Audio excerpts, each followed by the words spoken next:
Então, boa noite, pessoal. É, Primeiramente, esse vai ser o capítulo zero. Então, eu estou planejando mais seis desses, tanto de introdução ao Python, aí indo mais para a área de finanças mesmo, finanças quantitativas, que a gente vai ver vários tipos de tratamentos utilizando Python. Mas a gente vai ter que aprender o Python primeiro antes de a gente ir mais a fundo na parte da quantitativa mesmo, certo? Então esse é um módulo introdutório, é nosso ponto de partida aqui para o mundo na análise de dados e finanças com Python, beleza? Então, primeiramente, o que é o Python e por que a gente deve aprender, tá? Python é uma linguagem de programação versátil, todo mundo fala bastante dela porque ela tem vários tipos de segmento, né? Então ela pode ser muito utilizada em vários contextos na programação. Então o que a gente vai usar especificamente na ciência de dados e com ainda um foco ainda maior em finanças. Então a gente vai utilizar é, dados financeiros e fazer análise com eles, estatísticas e utilizar ele para a gente prever resultados, vamos dizer assim, tentar entender mais o mercado. Então, mas o Python em si é uma linguagem poderosa, conhecida por uma sintaxe simples e legível, e para profissionais com interesse em programação e análise de dados, como falei, né, para o mercado financeiro.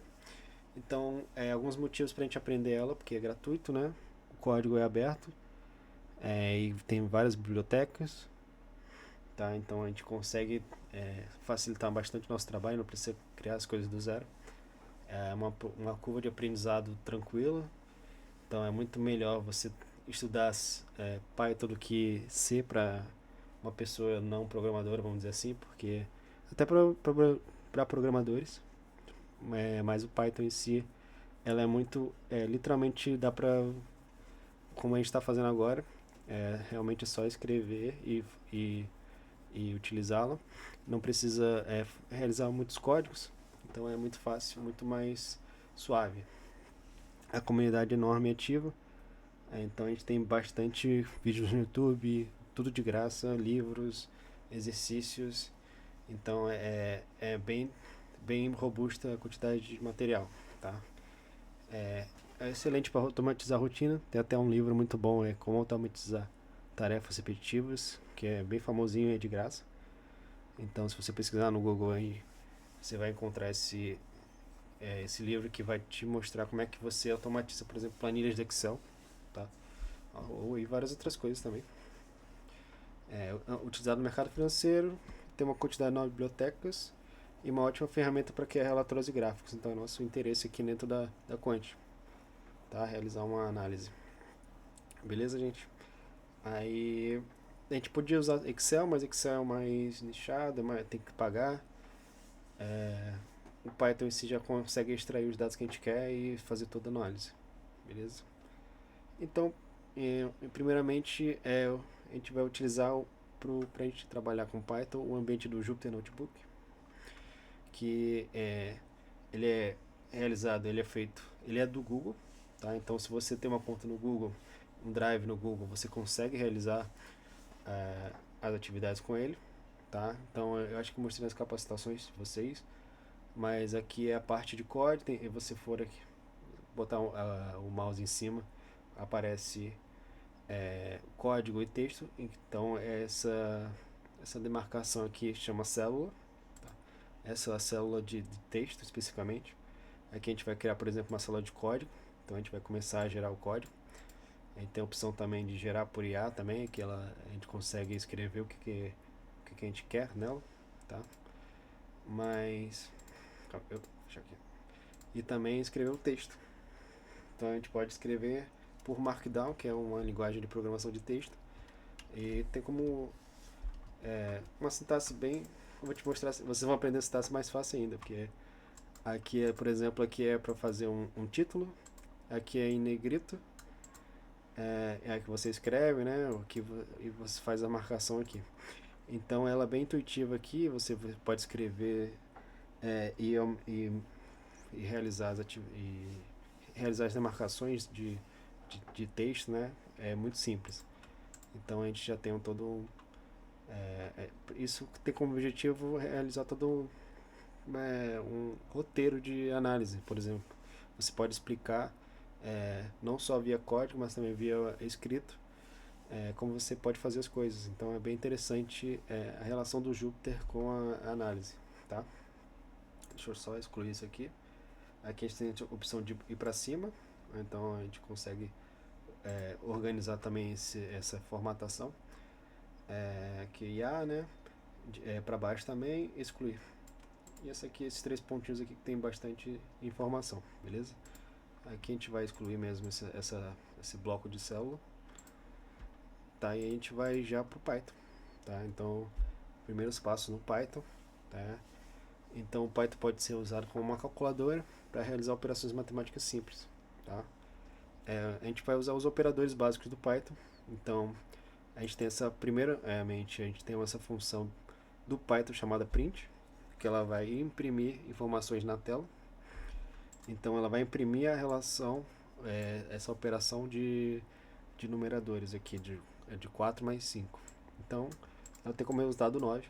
Tá? Então é só realmente explicando como é que funciona a operação de adição dentro do Python. A relação de subtração no Python é com o sinal aqui de menos aqui, é muito tranquilo. A relação de multiplicação é apenas com com um asteriscozinho, não é com x nem nada, é com um asterisco, tá? A relação de divisão é com a barra mesmo. A relação de exponenciação é com duas asteriscos. Então a gente consegue fazer o elevado dela, né? Então 2 elevado a 5, a gente faz assim no Python, bota 2 asteriscos, aí vai dar 32. Como módulo, esse é muito importante, que a gente vai ver alguns exercícios. Acho que ao passado, quando você for estudando Python, assim, você vai ver alguns exercícios que vai precisar de módulo para realizar, verificar se ele é par ou ímpar o número. Mas o que ele faz? Numa divisão, por exemplo, aqui de 4 dividido por 3, ele vai dar um resto de 1. Então essa é a saída dele. Quando a gente pega esse operador de porcentagem aqui, entre números, ele vai dar o resto da divisão. Tá? Então a gente consegue pegar essa informação que é da divisão, a gente consegue pegar a informação de resto da divisão. Tá? E se a gente quiser uma divisão inteira sem, por exemplo, isso aqui dá 4,5 a divisão, a gente usa a barra dupla para pegar apenas a informação de inteiro. Beleza? Então aqui a gente no nosso Jupyter Notebook a gente pode ter a opção de realizar essa execução de célula. Aí tem a opção de Ctrl Enter, ou só apertar mesmo o botão aqui. Então a gente vai ver todo o código funcionando. Então a gente vai ver todas as saídas em ordem dessa operação, beleza? Dessas operações. Então a gente vai conferir aqui que as respostas estão batendo. Tá ok? Agora para criação de variável e objeto. Então para melhorar nosso trabalho, a gente precisa armazenar valores em variáveis. E a variável é o nome que a gente dá a um espaço na memória do computador onde o valor é guardado. Em Python a criação da variável é feita com o sinal de igual. Então a gente precisa armazenar informações. No computador essa informação é armazenada na memória, e como se fosse um armário e você botasse numa gaveta uma informação, sei lá, uma roupa íntima. Então você está guardando aquela informação dentro do armário, numa gaveta. Então essa, por exemplo, é uma abstração que a gente faz na programação para pensar que uma variável é um local na memória, beleza? Então aqui eu estou atribuindo, aqui não é quando a gente pensa a gente saiu da zona de operações matemáticas, agora a gente vai mais para computação, então a gente tem aqui o igual aqui como operação de atribuição, não mais de igualdade. Aqui a gente não está comparando valores, nesse caso a gente está atribuindo valores. Então aqui a gente vai dizer que o x é igual a 15, beleza? Então a gente pode usar o x em outras operações. Aqui a gente vai imprimir o x como x mais 5. A gente vai verificar que o resultado é 20, tá? E aqui a gente vai fazer outras operações com x aqui, por exemplo, x asterisco x, que é x vezes x, dividido por 2. Então ele vai multiplicar 15 vezes 15, dividido por 2, e o resultado vai dar 112,5, tá? Aqui a gente vai utilizar o x para armazenar em outra variável. Então a gente já tem aqui o x como 15, então a gente vai armazenar a operação de 15 dividido por 3 na variável y, tá? Então sai como resultado o número 5. Agora, executando o código, a gente consegue ver que o resultado deu 20, 112 e 5, beleza?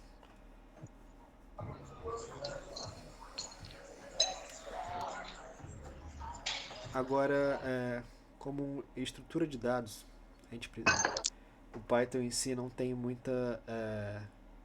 ele não é tipado, vamos dizer assim. Você não precisa escrever... algumas linguagens de programação a gente precisa escrever o tipo dela antes da variável, para o programa saber que variável é essa. Por exemplo, eu tenho que escrever int inteiro na variável x é igual a 5. Aqui no Python não. Aqui você pode escrever qualquer palavra e atribuir ele a qualquer valor que o compilador do Python vai entender. Tá? Então ele é por isso que o Python não é tão rápido quanto outras linguagens de programação, mas também ele é mais amigável por conta disso. Tá? Então a gente tem aqui alguns objetos, né, que a gente criou aqui anteriormente em diferentes tipos. Tá? Então aqui é o inteiro, então o inteiro não tem ponto flutuante, não tem ponto nem nada, então ele é inteiro, beleza? O decimal, ele tem um ponto normal, então é bem simples. Um caractere ou uma string, né? A gente tem a relação de aspas simples ou duplas e com uma palavra no meio, tá? Falando que essa palavra é uma string, tá? É uma palavra, beleza? E um operador lógico, que é true ou false, ele só apenas tem apenas esses dois valores, e são sempre em letras maiúsculas, então eu posso ser true, eu posso ter false, mas não posso ter mais como característica booleana, não posso ter mais desses dois valores, beleza? Aqui, por exemplo, a gente consegue verificar o tipo dele com essa operação aqui chamada type, tá? Com essa função chamada type.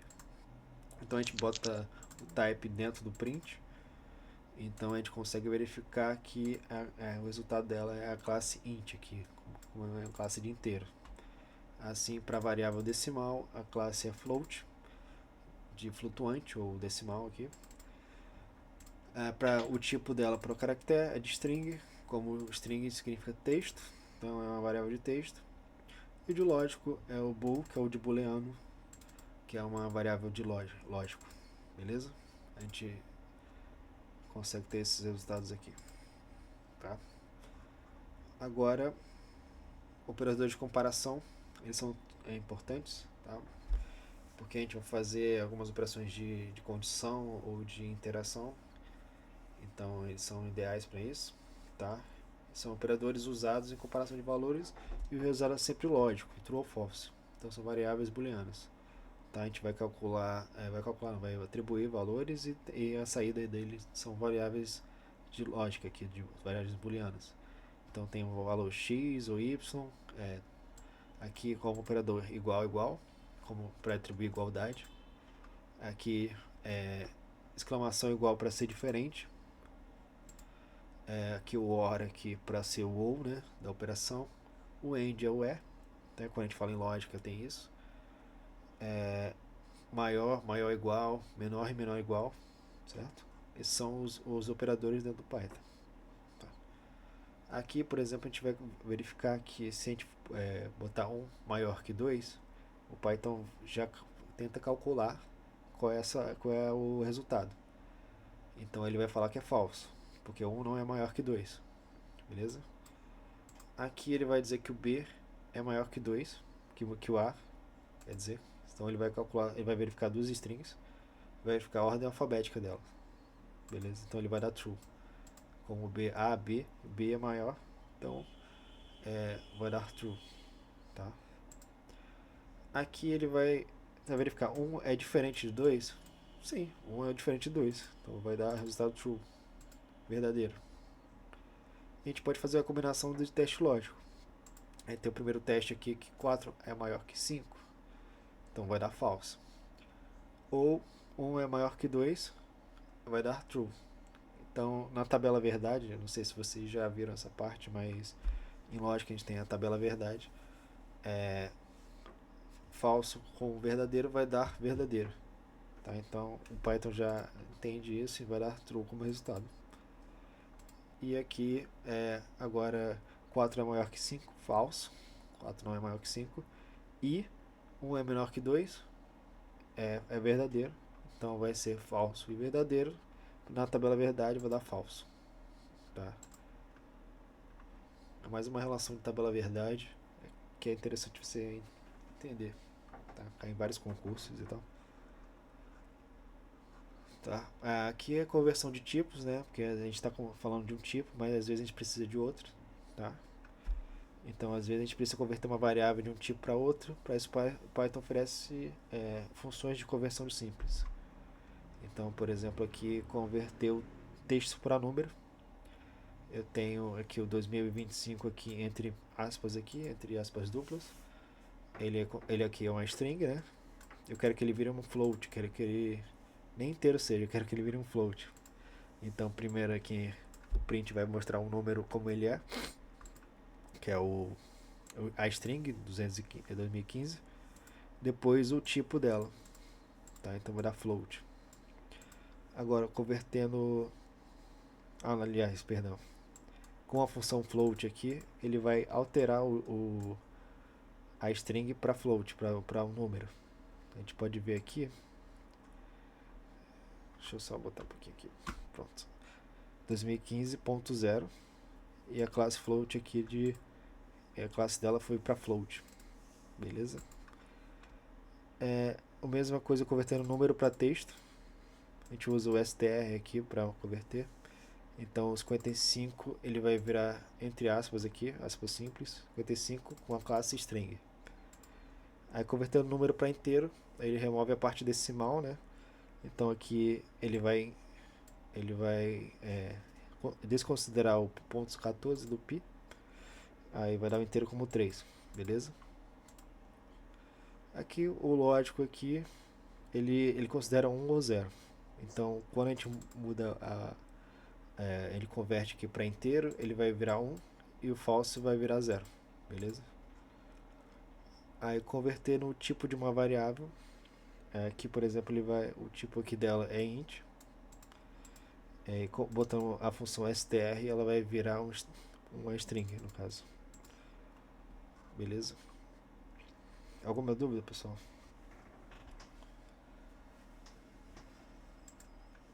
Por enquanto não, bro. Tudo certinho. Beleza.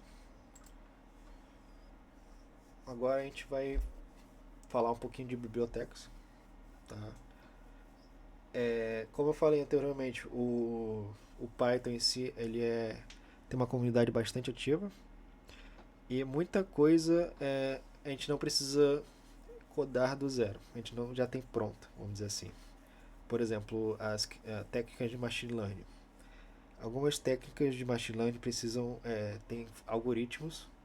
Esses algoritmos são operações matemáticas, são condições de fazer determinado programa ou determinada operação, né, de funções. Então a gente não precisa. Seria muito custoso a gente fazer isso na mão. Já que muito custoso, um herói lá, um paizão aí fez aí uma biblioteca onde a gente não precisa fazer as coisas do zero. Então a gente consegue exportar essa biblioteca e utilizá-la para facilitar o nosso trabalho. Tá? E algumas delas, por exemplo, a Yahoo Finance. A gente não precisa criar um código que extrai essas informações no site da Yahoo para a gente pegar o número da cotação de um ativo. A gente consegue só realmente instalar a biblioteca dele, importar a biblioteca e depois utilizá-la, entendeu? Então é claro que você tem que estudar como a biblioteca funciona, mas o código em si é realmente mais tranquilo. Então a biblioteca são conjuntos de funções que expandem as capacidades do Python. E para usá-la a gente precisa primeiro instalar. Aqui dentro do Jupyter Notebook a gente bota o pip install, o nome da biblioteca, e com um asterisco, com uma exclamação na frente, tá? Dentro do código em si do Python, se você instalar o Python no seu computador, o pip já vem, então não precisa dessa exclamação. Isso aqui é mais para o notebook mesmo. Então aqui a gente vai instalar já vem instalado também dentro desse Colab as bibliotecas mais padrões. Então pandas e o NumPy já vem. Então, por exemplo, aqui o requerimento já está satisfeito. Então ele não precisa porque já está instalado. Mas se fosse, ela instalaria também. Tá? Então deu ok. Aí depois da biblioteca instalada dentro do ambiente, a gente vai precisar importar essa, porque a gente vai falar, eu vou usar ela, o Python, vou usar ela, a biblioteca Pandas, por exemplo. Então eu escrevo import, o nome da biblioteca, e ela está importada, beleza? Só que tem esse ASPD e o ASNP. Então o que é isso aqui? Isso é o ASD Alias, que é o apelido dela. Então, para não precisar escrever toda vez pandas, ponto a função dela, que é uma função que está dentro da biblioteca, a gente vai usar o apelido dela, que é o PD, para a gente não precisar, para facilitar na hora da escrita. Então, ao invés de falar pandas, a gente vai ver mais a fundo daqui a pouco, a gente vai usar o PD, tá? E no Py também o NP.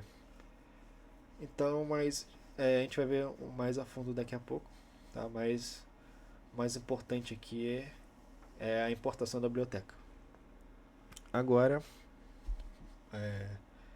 para os vetores, a gente vai trabalhar com bastante vetor, porque vetor é um conjunto de dados em array ou conjunto de dados em si, né? Que é uma sequência de valores do mesmo tipo com uma coluna, como uma coluna de uma planilha. Então tem uma coluna de preço de uma ação. Então ela é um vetor. Aí no Python a ferramenta padrão para trabalhar com vetores é o NumPy. Então primeiro a gente precisa importar esse NumPy, como eu falei. Aqui para criar um vetor, a gente chama o array. E no Py usamos a np array. O que é isso? Então a gente tem um array dentro dela. E para esse array aqui, que é esse entre travessão aqui, eu esqueci o nome agora, me fugiu a cabeça. Colchetes, acho. Colchetes não, chaves. Entre chaves aqui, Qual que você tá falando? Me perdi. perdi. Esse aqui é o Colchete. colchete. Ah, tá. Entre colchetes aqui tem valores, né? Então ele é um array. É um outro conjunto de dados, tá? Mas é só de exemplo aqui. Então nessa variável aqui a gente chama o NumPy, a biblioteca NumPy, chamada np, e uma das funções dela é o array, ponto array, entre parênteses aqui, tá? Então a gente chama o array aqui para ela virar esse array virar um NumPy. Então esse é o conjunto de dados que é por que a gente vai usar o NumPy? Porque ele é realmente mais rápido, porque ele utiliza só uma sequência do mesmo tipo. Então uma operações matemáticas de álgebra linear que já vem pronta, né? Que é uma biblioteca.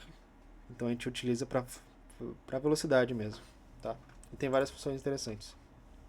Tá? Se a gente dá um ok aqui, a gente vai ver que a gente consegue visualizar aqui que esse conjunto de dados dentro desse essa variável, beleza? Agora, para acessar esses elementos de um vetor, a gente precisa usar o colchetes, eu vi, ó, tá fácil aqui. Então, a contagem em Python começa do zero e o primeiro elemento está na posição 0 e o segundo está na posição 1. Tá? Então, aqui a gente consegue ver que nesse array aqui, no PyArray, a gente tem 0, 15, 30, 15, 45, 60. Então, ele vai aumentando de 15 aqui. O primeiro elemento a gente vai acessar com o nome da variável, colchetes, e o índice dela. Tá? Para o primeiro elemento dela, a gente não utiliza um, a gente vai utilizar o 0. A programação sempre tem, a gente sempre utiliza do 0. Tá? Então, se a gente botar o vetor 0 aqui, vai sair como resultado o elemento aqui 0. Beleza? Agora, se a gente quiser mostrar o segundo elemento, a gente bota como índice 1. Tá? E aqui vai sair o 15. Beleza? E assim sucessivamente. Tá? Agora, se eu quiser selecionar mais de um elemento, aqui, por exemplo, o segundo e o sétimo. Então, o segundo é sempre menos um, né? Menos um valor no índice. Então, se eu quero o segundo e o sétimo, eu vou precisar do primeiro e do sexto. Então, ele vai pegar o elemento 1 e o elemento... o segundo, quer dizer? Na verdade, aqui é o 0, 1. Tá certo, tá. Então, o segundo elemento, no caso, o índice 1, e o sétimo elemento, 1, 2, 3, 4, 5, 6. Vai dar os dados certinho, o sétimo aqui. Foi mal, eu tô viajando aqui. Beleza, então a gente consegue pegar pelo índice dele o valor de cada array, o valor do elemento no array. Tá? Agora eu também posso usar operadores lógicos aqui. Então, por exemplo, dentro desse vetor, dessa variável do vetor, eu consigo botar dentro do colchetes aqui. Como é que fiz merda? O nome do vetor e uma operação lógica, né, no caso. Então eu posso verificar quem aqui dentro desse vetor é menor que 20. Tá? Então ele vai verificar, ele vai percorrer o array e verificar quem é menor que 20. Isso é já a função do NumPy, se eu não me engano. Então é por isso que é legal a gente usar. Então ele vai verificar que o elemento menor que 20 é o 0 e o 15. Se a gente botar o elemento menor que de 50, o que a gente vai ter? 0, 15, 30 e 45. Beleza? Então é bem legal a gente utilizado. E é bastante útil também. Tá? A gente lembra que a gente tem uma coluna, né, chamada array. Tá? Se a gente quiser uma matriz. Tá? Uma matriz é uma tabela. Vamos dizer assim. Então, matrizes são estruturas de duas dimensões, que tem linhas e colunas. E elas também são criadas como um array NumPy. Tá? Então, a gente tem aqui o np.array, tá? Então V1, V2 e V3, com determinados valores. E tem essa função aqui da np c com o underline aqui, que combina os vetores com colunas. Tá? Então, se a gente passar todos os variáveis, ele vai transformar em uma matriz. Essa variável matriz aqui, nessa forma aqui. Beleza? E para acessar esse elemento, os elementos da matriz, a gente utiliza essa programação aqui que é linha e coluna. Então, sempre menos 1, lembrando, né? Que a contagem começa do 0. Por exemplo, se a gente quer a primeira linha inteira. Então, é o primeiro elemento, né? O que é a linha 0 e os dois pontos, que é ele vai percorrer todos os elementos. Então ele vai de 1, 4 e 7. Você lembra que é nessa matriz aqui, beleza? Se a gente quiser acessar a segunda coluna inteira, aí a gente faz o contrário. A gente bota os dois pontos aqui como primeira linha, né, da linha, referente à linha, e o índice 1 aqui como coluna. Então ele vai dar da segunda coluna, né? Então 7 no caso 4, 5, 6, né? Estou viajando aqui. 4, 5, 6. 0, 1, 2, beleza? Então 4, 5, 6. Depois é acessar o elemento da primeira linha e terceira coluna. Então a gente bota. É sempre menos 1, né? Então é 0 e 2. Então vai dar o elemento 7. A gente verificando aqui deu certinho. Tá? Então, primeira linha e segunda coluna. Terceira coluna, no caso. Dá o 7. Tranquilo? Agora a gente saindo um pouquinho do NumPy. Oi? Como é que funciona essa parte, tipo, de matriz? O vetor tem, se for que é em duas dimensões. Porém, eu já vi questões de usando o vetor em computação que tem, tipo, 5 por 5.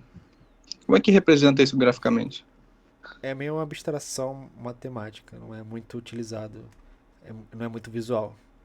Mas ele vai meio que botar uma vírgula aqui, botar outra matriz e vai ser um bichão assim. Com o tempo, se você for imprimindo essas funções assim, você acaba que não vai conseguir verificar, não vai conseguir olhar. Porque é como se tem essa matriz aqui e dentro dela tivesse uma outra matriz com outros elementos. Então você meio que tem que entrando no índice dela. Por exemplo, eu quero um elemento 0 e 2 aqui. Dentro dela vai ter outra matriz gigante com os elementos, entendeu? Então é assim que é assim que faz. Visualmente não dá pra ver, mas dentro da álgebra linear tem toda uma forma de calcular isso, entendeu? Aí, E o jeito mais rápido disso é o NumPy, que ele faz informações de matriz, de cálculos de matriz mais fácil. Tá? É por isso que é mais rápido. ok, obrigado. E Posso fazer uma observação para tentar ajudar também? fala. Que eu acho interessante, que me ajudou a entender matriz. Tipo assim, por mais que a gente fale que seja uma matriz, na verdade não é exatamente uma matriz. A gente usa isso porque eu acho que fica melhor de entender depois que você realmente entende o que que quer dizer. Matheus, se você puder, faz a, esse array maior em uma linha só. Consegue colocar ele rapidinho em uma linha só para visualizar ali no módulo de cima? Esse aqui? Aham.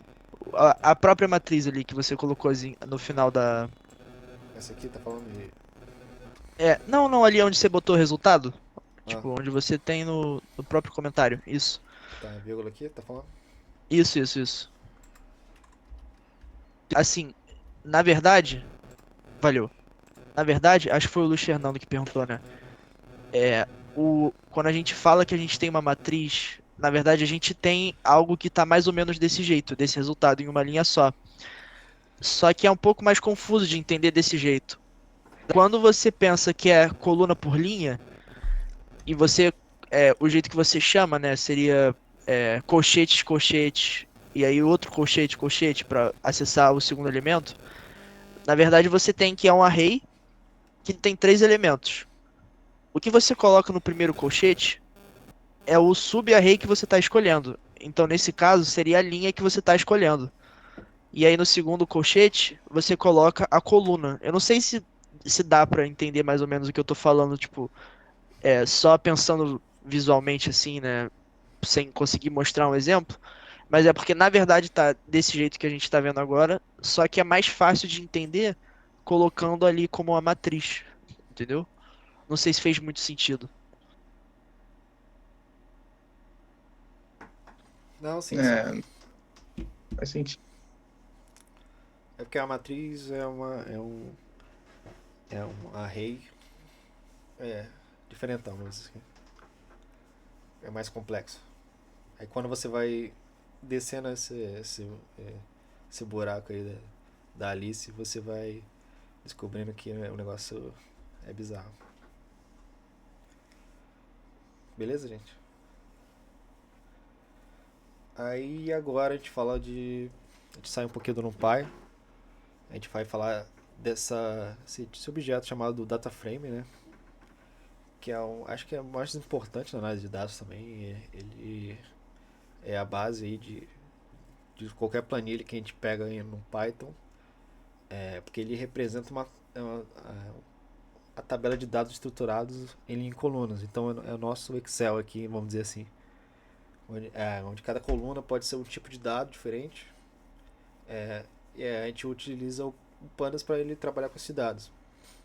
Então, por exemplo, aqui, a gente, por exemplo, importa o pandas, a gente usa o apelido dele como PD, né? Então a gente cria esses vetores, são as listas de cada coluna. Então tem os nomes aqui igual a João, José, Maria e Joana. Aqui as idades deles, de cada um, representando se é adulto ou não. Então, por exemplo, aqui o José aqui não é adulto, é uma criança. Com esse nome José também, foda. Aí, e o UF aqui, o estado dele aqui representado, beleza? Então, pra gente ser fácil de representar isso, a gente usa um data frame, que entende um pouco de chave e valor. Esse outro conjunto de dados é bem parecido também, mas aqui a gente chama o pd.dataframe para ele virar um chave e valor. Então, quando a gente chamar o nome aqui, a gente vai conseguir encontrar todos os nomes dessa lista.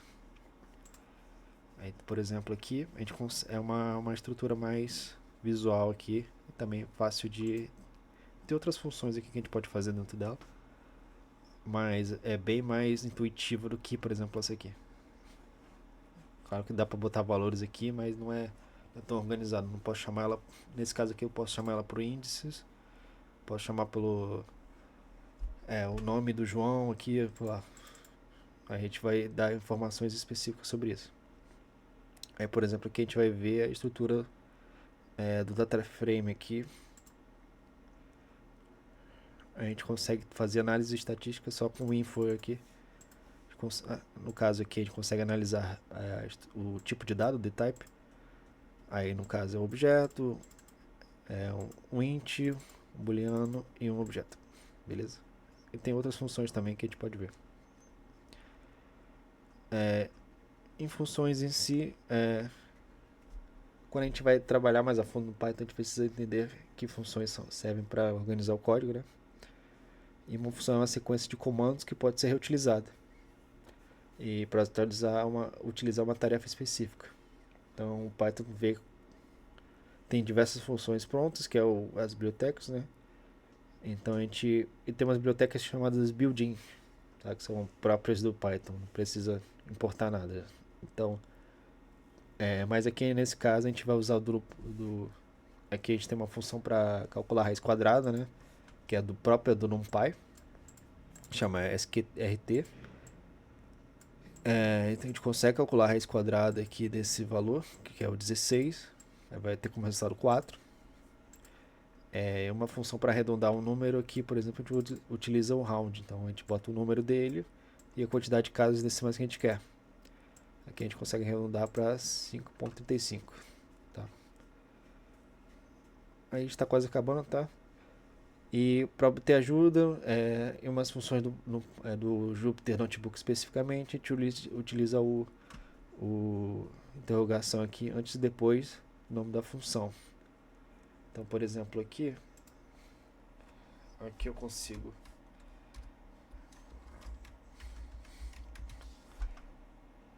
deixa eu ver se ele vai aqui. Então ele vai te explicar o que é essa função, tá? Só que é em inglês, tá? Então uso o tradutor aqui, deixa eu ver se tá. Ele arredonda um número para uma determinada precisão de casas decimais, beleza? E a gente pode utilizar muitas funções aqui. Tem a soma, que é o sum, que soma os valores de uma série, né? O min, que calcula a média aritmética. O var da variância. O median como a mediana, né? O valor médio. O valor do meio, no caso. E o describe como um resumo estatístico completo. Tá, então a gente tem uma série aqui de 10, 20, 30, 40, 50, que são de séries de valores. Então a gente pode utilizar essas funções do pandas para verificar qual é a informação delas. Então, por exemplo, a soma delas aqui é 150, a média é 30, a variância é 250, mediana 30, e como resumo estatístico, todas as informações acima explicadas, por exemplo, e com adicional do quartil, que é muito utilizado em estatística. Beleza? e outras muitas funções aqui. O mínimo, máximo, o desvio padrão, o count e o coartivo também, tá? Aqui a gente consegue ver, por exemplo, mais para o nosso, fazendo um exemplo mais para o nosso mundo, né? A gente calcular a série de retornos diários aqui de um array fictício. Então a gente consegue verificar, utilizando a função min aqui, o menor valor dessa série. Utilizando a função max aqui, a gente consegue o maior retorno dela. O desvio padrão, std.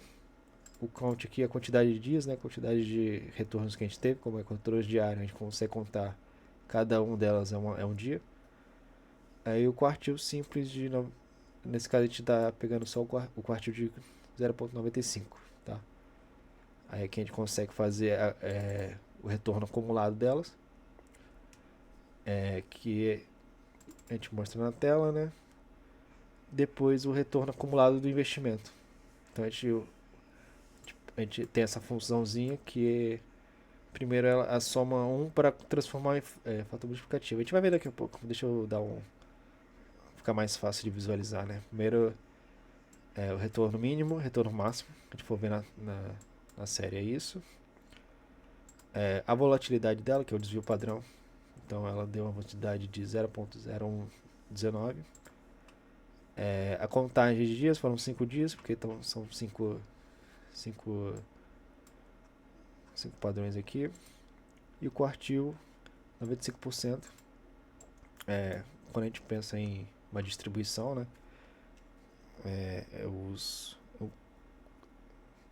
Ela variou entre 0.018 aqui, em 95% dessa distribuição, tá? E depois tem a soma acumulada dos retornos. A gente pegou aqui no condição. Então ele vai somando aqui, por exemplo, como é que eu posso explicar? Deixa eu... É como se ela vai aumentando aqui e vai somando. Então ela meio que vai fazendo uma soma de PA. Então ele vai acumulando com o passar dos dias aqui. Se eu não... retorno acumulado é isso, por exemplo. Eu vou explicar melhor depois, tá? Nas próximas capacitações. Mas é importante que a gente entenda melhor sobre essas funções aqui que vão ser importantes, tá? E agora, são 9:30 da noite. A gente vai fazer exercício de Python, tá? Eu vou compartilhar aqui com vocês esse notebook. Vocês que lutem para ligar o computador aí, que vocês estão no celular, que eu sei. Eu vou liberar aqui o acesso com o link. E botar no grupo da Quant aqui. Vou botar no chat aqui, tá, gente?